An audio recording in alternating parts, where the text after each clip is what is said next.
ലോകത്തിലെ ഏത് ജയിലിൽ കൊണ്ടുപോയിട്ടാലും അവിടുന്ന് രക്ഷപ്പെടാൻ പറ്റുന്ന അവകാശപ്പെട്ട ഒരു ലോക പ്രശസ്ത മജീഷ്യൻ ഉണ്ടായിരുന്നു, ഹാരി ഹുഡിനി.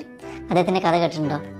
അദ്ദേഹം അവകാശപ്പെട്ടിരുന്നത് ലോകത്തിലെ ഏത് ജയിലിൽ എന്നെ കൊണ്ടുപോയി അടച്ചാലും 1 മണിക്കൂറിനുള്ളിൽ ഞാൻ പുറത്തിറങ്ങുന്നതായിരുന്നു. ഹംഗറിയിൽ ജനിച്ചിരുന്ന അദ്ദേഹം ജീവിച്ചിരുന്നത് അമേരിക്കയിലായിരുന്നു.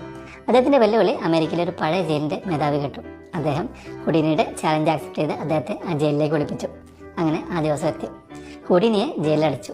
ജയിലിന് പുറത്ത് ആളുകൾ ഹുഡിനെ രക്ഷപ്പെട്ടു വരുന്നത് കാണാൻ വേണ്ടി കൂടി നിന്നു. പക്ഷെ എന്ത് സംഭവിച്ചെന്നറിയാം? ജയിലടച്ച ഹുഡിനി തൻ്റെ ബെൽറ്റിനോട് ഒളിപ്പിച്ച് ഇരുമ്പ് കഷ്ണം പുറത്തെടുത്തിട്ട് ജയിലിൻ്റെ ഡോർ അഴിക്കാൻ വേണ്ടി നോക്കി. പഴയ തുരുമ്പിച്ച ഹിഞ്ചസ് ആയതുകൊണ്ട് അത് എത്ര ശ്രമിച്ചിട്ടും അതിൻ്റെ സ്ക്രൂ ഇളകിയതുപോലില്ല. 2 മണിക്കൂറോളം അദ്ദേഹം കഷ്ടപ്പെട്ടു, വിയർത്ത് കുളിച്ചു, പേടിച്ചു. അവസാനം പ്രതീക്ഷ നഷ്ടപ്പെട്ട് അദ്ദേഹം നിലത്ത് വീണു. വീണത് ആ സെല്ലിൻ്റെ വാതിലിലേക്കായിരുന്നു.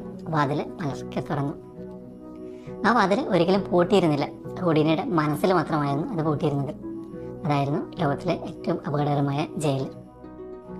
നിങ്ങളുടെ ലൈഫിലുമില്ല അങ്ങനെ പൂട്ടിയിരിക്കുകയാണ് എന്ന് നിങ്ങൾ കരുതുന്ന ചില വാതിലുകൾ? സിമ്പിളായിട്ട് തുറന്ന് അകത്തേക്ക് വരാവുന്ന വാതിലുകൾ, അല്ലെങ്കിൽ ഒന്ന് മുട്ടിയാൽ തുറക്കാവുന്ന വാതിലുകൾ. ഈസി ആയിട്ട് സോൾവ് ചെയ്യാവുന്ന ഒരു കാര്യം ആലോചിച്ച് ഓവർ തിങ്ക് ചെയ്ത് ടെൻഷൻ അടിച്ച് ഡിപ്രഷൻ മൂഡിലേക്ക് പോകാറില്ലേ?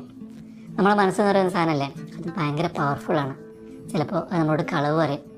നിങ്ങളെ കൊണ്ട് ഒരിക്കലും അത് ചെയ്യാൻ പറ്റില്ല എന്ന് പറയും. നിങ്ങൾക്കതിന് കഴിവില്ല എന്ന് പറയും. അങ്ങനെയൊക്കെ നിങ്ങളോട് നിങ്ങളുടെ മനസ്സ് പറയുന്നുണ്ടെങ്കിൽ ഹുഡിനിയുടെ കഥ ഓർത്തോളൂ. വാതിലുകളൊക്കെ നിങ്ങളുടെ മുന്നിൽ മലർക്കെ തുറന്നിട്ടിരിക്കുകയാണ്.